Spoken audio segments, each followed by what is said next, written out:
Hello বন্ধুরা, আমি মাল্টিফ্লেভার চ্যানেলে আমি তোমাদেরকে আবার একবার অনেক অনেক স্বাগত জানাই। আজকে আবার আমি তোমাদের জন্য একটা নতুন টিপস ভিডিও নিয়ে চলে এসেছি। আশা করব আজকের ভিডিওটা তোমাদের খুব উপকারে লাগবে। আর সবথেকে বড় কথা, এই টিপসগুলো করতে তোমাদের একটা টাকাও খরচা হবে না, বরং তোমাদের সময় ও টাকা দুটোই বাঁচবে। তো আজকে ভিডিওর প্রথমেই তোমাদের সাথে শেয়ার করলাম একটা চকলেট কেকের ডিজাইন। আশা করব তোমাদেরকে ভালো লেগেছে। তো আজকে আমার টিপস নাম্বার 1 হচ্ছে লেবু। তো দেখো, লেবু আমরা তো প্রত্যেকেই ইউজ করি, আর লেবুর কি গুণ আছে আমরা সকলেই জানি। তো আজকে আমি তোমাদের সাথে প্রথম টিপস শেয়ার করছি। দেখো, একটা লেবু নিব, তার হাফ অংশ আমি এখানে একটা বাটিতে গরম জলে দিয়ে দেব। আর এটা দিয়ে কি হবে, এটা দিয়ে একটা দারুণ ফ্রেশনার তৈরি হবে, যেটা আমরা বাজার থেকে কিনে আনি তো দেখবে আমাদের ঘরে বা ফ্রিজে অনেকটা গন্ধ হয়ে যায় অনেক দিন, মানে অনেক জিনিসপত্র খাবার দাবার থাকার কারণে। তো তোমরা এই টিপসটা ফলো করতে পারো। দেখো, আমি আধা লেবু নিগড়ে দিয়ে দিলাম, আর লেবুর খোসাটাও কিন্তু এর মধ্যে দিয়ে দেবো। আর এর মধ্যে দিয়ে দেবো 2-3টে লং। আমাদের যে বাড়িতে নেগেটিভিটিগুলো আছে সেগুলো কিন্তু তাড়াতেও খুব হেল্প করে, আর একটা ফ্রিজে সুন্দর গন্ধ, বাড়িতে একটা সুন্দর গন্ধ এনে দেবে।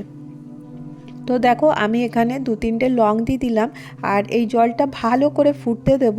তারপর যখন জলটা ফুটে যাবে, তারপরে আমি এটাকে একটা স্প্রে বটলে নিয়ে নেব।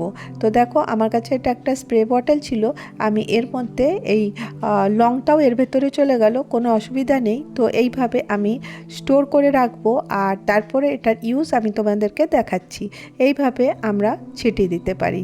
তো দেখবে কোনো গন্ধ কিন্তু কিচেনে থাকবে না। আর এই হাফ যে লেবুটা ছিল, এটাও কিন্তু খুব একটা ভালো কাজ করবে। তো এর মধ্যে শুধুমাত্র লং দিয়ে দেবে, 3-4টে লং ফুলওয়ালা লাগিয়ে দেওয়ার পরে এটা ঘরের কোনো কোনায় রেখে দেবে, সেখান থেকে কিন্তু মাছি মশা আসবে না। তো দেখো, আমি এখানে স্প্রে করে তোমাদেরকে দেখিয়ে দিচ্ছি। দেখো, ফ্রিজের মধ্যে মানে স্প্রে করার পরে দেখবে খুব সুন্দর গন্ধ দিচ্ছে। আমার নেক্সট টিপসে চলে আসি। দেখো, আমাদের ঠান্ডাকাল পড়ে গেছে, আর এই রকমের থার্মাস কিন্তু আমাদের প্রত্যেকের ঘরে এটা রেগুলার ইউজে কাজে লাগে। তো কিন্তু দেখবে, মানে এতদিন তো ওটা ইউজ করিনি, তারপরে দেখবে এর মধ্যে একটা বিচ্ছিরি গন্ধ বেরোবে, তো সেটাকে ভালো লাগে না, তো সেটা কোনোভাবে ধুলেই কিন্তু যায় না।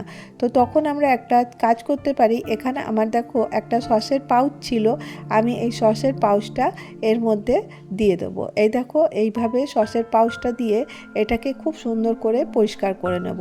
এর যে বাইরের যে মানে স্টিলের যে কালারটা আছে একদম ডাল হয়ে গেছে, ওটাকে আমি ভালো করে মেজে ঘষে নেব। তো দেখবে বাইরের পোর্শনটা খুব সুন্দর পরিষ্কার হয়ে গেছে, আর ভেতরেরটা এখনও বাকি আছে। ভেতরেরটা করার জন্য আমি আরেকটা জিনিস তোমাদের সাথে শেয়ার করি। তো দেখো, ভেতরটা পরিষ্কার করার জন্য আমি এখানে টুথপেস্টের যে খালি পাউচটা ছিল ওটা আমি ইউজ করছি, আর ওটা কেটে কেটে এর ভেতরে দিয়ে দেবো। আর দেখো, এর থেকে যতটা পেস্ট বার করবার ছিল বের হয়ে গেছে, তারপর তো এটা ফেলেই দিতাম। তো এটাকে আমি ইউজ করে নেব। দেখো, এইভাবে গরম জল দিয়ে ভালো করে ঝাঁকিয়ে 7 থেকে 8 ঘন্টা কিন্তু রেখে দিতে হবে। তো দেখো, এর ভেতরে কিন্তু খুব ফেনা হয়ে যাবে, কারণ এর পেস্টের যে ফেনাটা আছে দেখো কত পরিমাণে ফেনা হয়েছে। তো তারপরে 5 থেকে 6 ঘন্টা রাখার পরে কিন্তু আমি এটা বার করে দিচ্ছি। আর এই পেস্টটাও কিন্তু ফেলবো না, এই যে লিকুইডটা আছে এটা আমাদের কল পরিষ্কার করতে লেগে যাবে। এরপরে আবার গরম জল দিয়ে দেবো, গরম জল দিয়ে এই ঢাকনাটা বন্ধ করে 3 থেকে 4 ঘন্টা রেখে দেবো, তারপরে এটা ধুয়ে নেব। তো দেখবে আর ফ্লাস্কে কিন্তু কোনো গন্ধ থাকবে না। আমি আমার নেক্সট টিপসে চলে আসি। দেখো, একটা কন্টেনার নিয়েছি, এর মধ্যে আমি নিউজ পেপার ছিঁড়ে ছিঁড়ে দিয়ে দিচ্ছি। তো নিউজ পেপারের মধ্যে একটা এমন কালিটা থাকে যেটাতে যে ইঙ্কের কালির জন্য দেখবে এর মধ্যে একটা ভালো পরিষ্কার হওয়ার একটা গুণ থাকে, আর এর মধ্যে আমি মিলিয়ে নিচ্ছি হারপিক। এইভাবে দেখো, হারপিক দিয়ে দিচ্ছি। হারপিক ক্লিনিংয়ের কাজ করে খুব ভালো। আর এই দুটোকে ভালো করে মিক্স করে নেব। নিয়ে দেখো, মিক্সির যে বাটির পেছনটা আছে ওটা প্রচুর পরিমাণে নোংরা হয়। তো তখন আমরা কি করব, একটা টুথব্রাশ দিয়ে আর এই যে পেস্টটা বানিয়েছে এটা কিছুক্ষণের জন্য লাগিয়ে রেখে দেব। তারপর কিছুক্ষণ পর এটাকে ব্রাশ দিয়ে ভালো করে ঘষে নেবে, দেখবে মিক্সির পেস্ট যে পেছনটা আছে ওটা কিন্তু একদম পরিষ্কার হয়ে যাবে। দেখো এবার আমি ধুয়ে নিয়ে এসেছি, দেখো কতটা ভালো পরিষ্কার হয়েছে, তোমরা নিজেরাই দেখে নাও। আর এটা কিন্তু মাঝে মধ্যেই করে নিতে হবে। আর নেক্সট টিপসে চলে আসি। এই যে আমি একটা বাটিতে বরফ জমাবো। তো কি হয়, বরফ যদি আমরা ফ্রিজে জমাই, দেখবে বরফটা ওই যে ফ্রিজ আছে ওর মধ্যে সেটে যায়, উঠতে চায় না।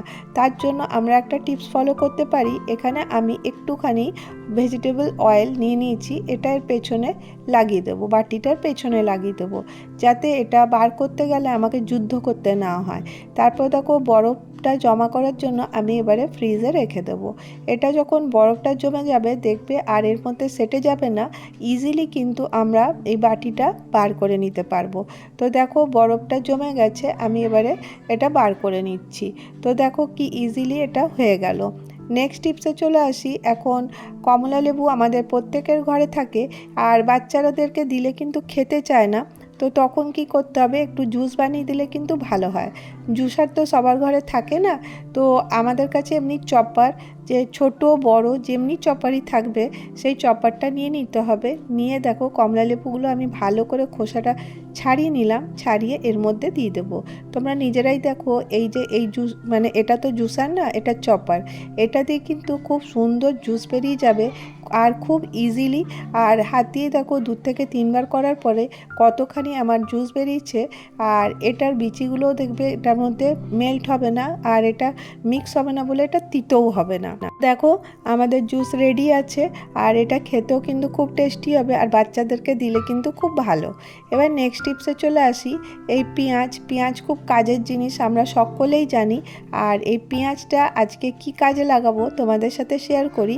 পেঁয়াজটা যখন আমরা সব কাজকর্ম হয়ে যাবে রাত্রে, তখন কিন্তু পেঁয়াজের রসটা এই বেসিনের চারিদিকে লাগিয়ে দেবো। তাহলে কি হবে, পেঁয়াজের রসের গন্ধে কিন্তু কোনো পোকামাকড় উপরে আসবে না, আর বেসিনটা একদম পরিষ্কার থাকবে।